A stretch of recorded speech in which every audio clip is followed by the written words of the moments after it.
वैसे तो भारत में पुर्तगाली, डच, फ्रांसीसी और अंग्रेज बहुत सारे यूरोपीय आए थे, मगर इनमें सबसे ज्यादा सक्सेसफुल हुए अंग्रेज, जिन्होंने 2 शताब्दियों से भी ज्यादा टाइम तक भारत पर राज किया और जाते जाते अपनी औकात दिखाकर एक देश को 2 देश बनाकर चले गए, जिसकी वजह से आज तक भारत रिलीजियस फैनेटिसिज्म यानी कि धार्मिक कट्टरता से जूझ रहा है। मगर सवाल उठता है कि आखिर अंग्रेज भारत क्यों और कैसे आए। आज की हमारी कहानी बहुत इंटरेस्टिंग होने वाली है, क्योंकि आज हम आपको अंग्रेजों के भारत आने की वजह को बताएंगे, मगर इसके लिए आपको हमारी वीडियो को एंड तक देखना होगा। चलिए शुरू करते हैं। वो कहते हैं ना कि कभी कभी प्रसिद्धि ही विनाश की वजह बन जाती है, और यह बात भारत के पर्सपेक्टिव में बिल्कुल सच है, क्योंकि एंशिएंट टाइम हो या मेडिवल पीरियड, भारत का फेम पूरी दुनिया में फैला हुआ था। लेकिन भारत का ये फेम ही उसके लिए विनाश का कारण भी बना, क्योंकि अगर भारत इतना प्रसिद्ध ना होता तो कोई मोहम्मद बिन कासिम भारत पर आक्रमण ना करता, ना कोई मोहम्मद गजनवी आता और 17 बार सोमनाथ को लूटता, ना ही लुटेरे मुगल आते और ना ही कभी यहाँ दिल्ली सल्तनत की स्थापना हो पाती। भारत इन सारी चीजों से जूझ ही रहा था कि इसके फेम की खबर यूरोप तक पहुंच गई, और फिर आए वो लोग जिन्होंने भारत से वेल्थ ड्रेन करना शुरू कर दिया। ये आए तो थे व्यापार करने के लिए, मगर ये यहीं आकर जड़ जमा गए और भारत के ही पैसे से भारत का ही सामान खरीदकर अपने देश पहुंचाने लगे, जिससे भारत में वेल्थ ड्रेन हो गया। बड़े बड़े अकाल आए और हाथ के कारीगर बेरोजगार हो गए।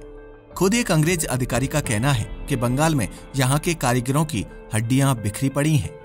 अंग्रेजों ने जिस तरह से भारत को लूटा, उतना किसी भी विदेशी ने नहीं लूटा था। ऐसा इसलिए क्योंकि मोहम्मद गजनवी जैसे लोग आते थे, लूटते थे, चले जाते थे, लेकिन भारत सोने की चिड़िया था जो हर बार अपने आप को पहले से भी ज्यादा मजबूत कर लेता था। मगर इस बार भारत का पाला अंग्रेजों से पड़ा था, जो लूटते भी इतनी सफाई से थे कि उसमें भी कानून लगा देते थे। तभी तो इन्होंने हर बार भारत को लूटा, मगर लोगों को यह दिखाने की कोशिश की कि हम तो तुम्हारा डिलीवरेंस यानी कि उद्धार करने आए हैं। तुम तो जंगली, सपेरे और अनकल्चर्ड हो, हम यूरोपियन सिविलाइज्ड हैं। तुम्हें सभ्य बनाना हमारी जिम्मेदारी है। चाकू को मलमल के कपड़े पर लपेटकर अंग्रेजों ने भारत को इस तरह लूटा कि आज आजादी के 76 साल बाद तक हमारे अंदर वह दर्द मौजूद है। लेकिन इसके बावजूद हम आज दुनिया की तीसरी सबसे बड़ी अर्थव्यवस्था हैं, जिसके लिए आज भी यूरोप को रोते हुए देखा जाता है। तभी तो जब हमारा चंद्रयान 3 सक्सेसफुल लैंड कर गया तो ब्रिटिश पत्रकार के मुंह से दर्द निकल गया। उसने कहा कि यह तो खुद को गरीब देश बताते हैं, और क्या ऐसे होते हैं गरीब देश जिनका साइंस इतनी तरक्की कर रहा हो। अब इन्हें हमारी एड वापस दे देनी चाहिए, मगर एक बार उन्हें अपने आप को शीशे में देखना चाहिए।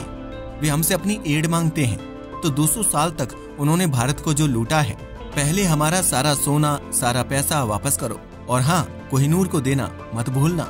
चलो अब आते हैं उस पॉइंट पर जो हमने स्टार्टिंग में उठाया था कि आखिर अंग्रेज भारत क्यों और कैसे आए। असल में भारत के साथ विदेश का रिश्ता प्राचीन काल से ही रहा है, चाहे वह हड़प्पा सभ्यता हो, मगध हो या फिर मौर्य साम्राज्य, हमेशा ही विदेशों से व्यापार होता रहा। लेकिन अगर बात करें मॉडर्न पीरियड की, तो 1498 ईस्वी में सबसे पहले पुर्तगाली भारत आए थे। जब उन्होंने देखा कि वास्को डी गामा एक ऐसे देश से वापस आया है जहां हर तरफ धनी धन मौजूद है, तो अंग्रेज भारत आने को बेसब्र होने लगे। असल में भारत के बारे में ऐसी छवि इसलिए बनाई गई क्योंकि वास्को डी गामा एक जहाज काली मिर्च भरकर यूरोप ले गया था, और उससे उसे 60 गुना ज्यादा फायदा हुआ था, जिससे पुर्तगाली व्यापारी वास्को डी गामा की तरह भारत की तरफ आने लगे। इस तरह पुर्तगालियों ने सबसे पहले कोचीन में अपनी व्यापारिक फैक्ट्री स्टैब्लिश्ड की और अपना किला बनवाया। इसके बाद पुर्तगालियों ने भारत की राजनीति में इंटरफेयर करना शुरू कर दिया। पुर्तगाली भारत में काफी रिच होते जा रहे थे, जिसका पता धीरे धीरे यूरोप के बाकी देशों को भी लगने लगा। इसलिए पुर्तगालियों की देखा देखी डच भी भारत आ पहुंचे। डचों ने आंध्र प्रदेश के मसूलीपट्टनम में 1605 ईस्वी में पहला डच कारखाना स्थापित किया। पहले पुर्तगाली, फिर डच, लेकिन भारत की वेल्थ खत्म होने का नाम ही नहीं ले रही थी। धीरे धीरे डच यानी कि हॉलैंड और पुर्तगाल अमीर बनते गए, जिसे देखकर अंग्रेजों को जलन होने लगी, और उन्होंने सोचा कि क्यों ना चमत्कारिक देश भारत चला जाए। इसलिए इंग्लैंड के व्यापारी और सरकार दोनों भारत की ओर अट्रैक्ट होने लगे। असल में एक बार 1578 ईस्वी में भारत से लिस्बन जा रहे एक पुर्तगाली जहाज को इंग्लिश सेलर सर ड्रेक ने लूटा था। इस लूट से अंग्रेजों को भारत के फेम के बारे में पता चला और वह भारत की ओर अट्रैक्ट होने लगे। अगर बात करें भारत आने वाले सबसे पहले अंग्रेज सिटीजन की, तो उसका नाम था थॉमस स्टीफेंस। यह एक पादरी था जो पुर्तगालियों के साथ 24 अक्टूबर 1579 को गोवा आया था। स्टीफेंस ही वह पहला अंग्रेज था जो भारत आया था। इसके बाद में एक और अंग्रेज सिटीजन जिसका नाम था रॉल्फ फिच, ये 1588 से 1591 के बीच भारत में आया। ये साउथ से थोड़ा आगे बढ़ा और इसने आगरा और फतेहपुर सीकरी को एक्सप्लोर किया। असल में ये लोग अंग्रेजों के लिए भारत में बेस तैयार कर रहे थे। जब मुगल सम्राट अकबर के दरबार में पहुंचा और वहां पर इसने सूरत में व्यापार करने के लिए फरमान लेने की कोशिश की। अंग्रेज ऐसा इसलिए भी कर रहे थे क्योंकि भारत में लगातार पुर्तगाली शक्ति कमजोर होती जा रही थी। इस तरह ब्रिटिश कंपनियों में सबसे पहले ईस्ट इंडिया कंपनी को भारत में ट्रेड करने का लेटर प्राप्त हुआ। इस कंपनी को भारत में व्यापार का अधिकार 1593 ईस्वी में मिला था। फिर 1599 में जॉन मिल्टन हॉल नाम का एक ब्रिटिश ट्रैवलर लैंड रूट से भारत पहुंचा। इस समय भारत पर अकबर का राज चल रहा था। जॉन मिल्टन 7 सालों तक भारत में रहा और फिर उसने यहाँ से काफी व्यापार किया और खूब धन कमाया, जिसके बाद इंग्लैंड में जाकर इसने काफी शो ऑफ किया। इसे देखकर बहुत सारे अंग्रेज व्यापारियों ने भारत आने की कोशिश की। इसके लिए कुछ व्यापारियों ने महारानी एलिजाबेथ फर्स्ट के सामने भारत से व्यापार करने के लिए व्यापारिक एकाधिकार की मांग कर डाली। इन व्यापारियों ने ऐसा इसलिए किया था क्योंकि इन्हें भारत के वेल्थ का पता चल चुका था और ये नहीं चाहते थे कि कोई और भी भारत से अमीर बने। वे भारत के सारे वेल्थ को खुद ही रखना चाहते थे, इसलिए उन्होंने ट्रेड मोनोपोली की मांग की।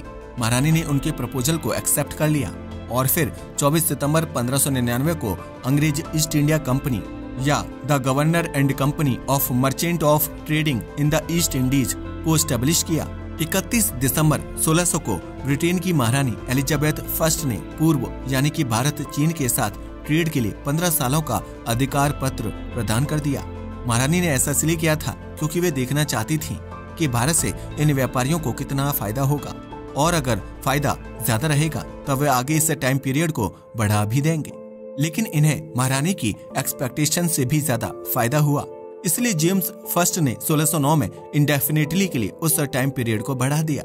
लेकिन हाँ, उन्होंने एक टर्म डाल दी कि 2 साल की सूचना देकर इस प्रावधान को समाप्त भी किया जा सकता है। बात करें स्टार्टिंग में भारत आने वाले अंग्रेजों की, तो वे बहुत ही शांति से सबके साथ अच्छा बन के भारत आए थे। उन्होंने स्टार्टिंग में भारत में नारा लगाया था कि टेरिटरी नहीं, ट्रेड। हम यहाँ जमीन नहीं चाहते, हम तो सिर्फ व्यापार करना चाहते हैं। धीरे धीरे अंग्रेज भारतीयों के साथ घुलने मिलने लगे। वैसे भारतीय पुर्तगालियों से ज्यादा अंग्रेजों को पसंद करते थे। ऐसा इसलिए क्योंकि पुर्तगाली ज्यादा धार्मिक कट्टर थे। वैसे तो अंग्रेज भी धार्मिक कट्टर थे, लेकिन पुर्तगाली ज्यादा थे। इस तरह अंग्रेज भारत में एंटर हुए और फिर वे जल्द ही व्यापार से राजनीति में उतर गए। हम आपको बता दें कि ईस्ट इंडिया कंपनी का यह नाम 1833 ईस्वी में रखा गया था। हालांकि अंग्रेजों को ब्रिटिश सरकार से भारत आकर व्यापार करने की परमिशन मिल चुकी थी, लेकिन उन्हें भारत के कंटेम्पररी एम्पायर से भी परमिशन की जरूरत थी। कंपनी के लिए यह काम कैप्टन हॉकिंग्स ने किया। 1608 में ईस्ट इंडिया कंपनी के रिप्रेजेंटेटिव के रूप में कैप्टन हॉकिंग्स सूरत पहुंच गया। हालांकि यह अकबर से मिलने आया था, मगर तब तक अकबर की डेथ हो चुकी थी और जहांगीर नया राजा था। जहांगीर ने हॉकिंग्स को 400 के मनसब का दर्जा और जागीर प्रदान कर दी। साथ ही जहांगीर ने खुश होकर उसको सूरत में व्यापार करने की अनुमति भी दे दी। तब जाकर अंग्रेजों ने अपनी पहली फैक्ट्री 1608 ईस्वी में सूरत में स्टैब्लिश्ड की। हालांकि बाद में पुर्तगालियों के विरोध करने के कारण इस परमिशन को कैंसिल भी कर दिया गया था और अंग्रेजों को सूरत छोड़ने का आदेश भी दे दिया था। मगर फिर सूरत के ट्रेडर्स ने कैप्टन बेस्ट के अंडर 2 अंग्रेजी जहाज को सूरत में रहने की परमिशन दे दी। इसके बाद अंग्रेजों को पता चल गया कि भारत में रहने के लिए उन्हें भारतीय राजाओं के साथ साथ पुर्तगालियों से भी लड़ना पड़ेगा। इसलिए 1612 में कैप्टन बेस्ट ने सवाली या फिर सोली हॉल के युद्ध में पुर्तगालियों को हराया, जिससे पुर्तगालियों की भारत में इनविंसिबिलिटी का कंफ्यूजन टूट गया। इससे मुगल दरबार में अंग्रेजों की प्रतिष्ठा बढ़ गई और फिर 1612 में कैप्टन बेस्ट ने सूरत बंदरगाह को जीतकर पुर्तगालियों की मोनोपोली भी समाप्त कर दी।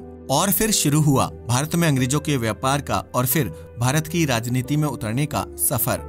सूरत के बाद अंग्रेज दक्षिण भारत की तरफ आए और ईस्ट इंडिया कंपनी ने अपनी पहली फैक्ट्री मसूलीपट्टनम में स्टैब्लिश्ड की। उन्होंने यह फैक्ट्री 1611 ईस्वी में डाली थी। वैसे हम आपको बता दें कि भारत में प्रथम स्टैट्यूटरी परमिटेड अंग्रेज फैक्ट्री मसूलीपट्टनम में ही स्टैब्लिश्ड हुई थी, जबकि फर्स्ट अंग्रेज फैक्ट्री 1608 में सूरत में स्थापित हुई थी, मगर फिर पुर्तगालियों के विरोध के कारण उसे बंद करना पड़ा था। तो इस तरह अंग्रेज लुटेरे भारत में जड़ जमाने लगे।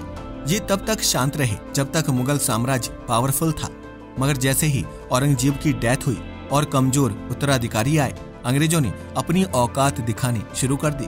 वैसे आपको क्या लगता है कि क्या जहांगीर ने अंग्रेजों को भारत में व्यापार करने की इजाजत देकर अपनी जिंदगी का सबसे गलत काम किया था?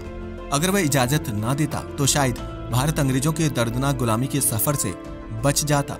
अपनी राय को हमें कमेंट करके बताना ना भूलिएगा। साथ ही अगर आपको हमारी वीडियो पसंद आई हो तो इसे लाइक और हमारे चैनल को सब्सक्राइब करें। जय हिंद दोस्तों।